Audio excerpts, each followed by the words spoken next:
So as far as installation, like Brian said, this is a fairly easy probe to install. One of the first things we want to think about is placement in the field. Where do we need to place that probe ideally?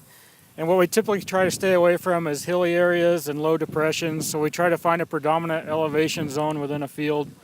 What we found with our MZB management zones is a really nice process to help place the probe, looking at the predominant production zone and having elevation data we can look at to make sure we're not placing that probe in an area where there could be water drainage that could actually dry out faster or water could collect. As far as actually installing the probe, the first step once you find your location is simply drilling the hole. That's a fairly easy process as long as you keep the bit lubricated.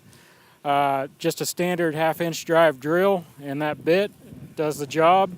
Occasionally, if that hole gets wallered out a little bit too much, that's when you have to make a slurry, and that's simple as screening some dirt with a screener like this from around that area, and then pouring 1/2 cup to 2 cups in that hole, sliding the probe in. The slurry will come on out as you're installing the probe. Once it's all the way in the ground, you scrape away the slurry and then throw some dry dirt on top of it to kind of seal it off. Once the probe's actually installed, and then we set up our telemetry, and that's just simply a T-post. The telemetry itself just has eye ties that tie to the telemetry bracket and the T-post. We put the antenna on a flag like that. We want to get it high enough, if you're in corn canopy, that cell signal can get out. And then typically you would bury that line from the probe to the telemetry so rodents don't get into it. Extraction, once again, is fairly easy.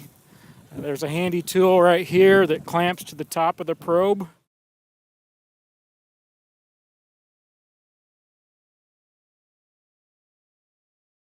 And then you just pull it out with a standard T-post puller and a chain.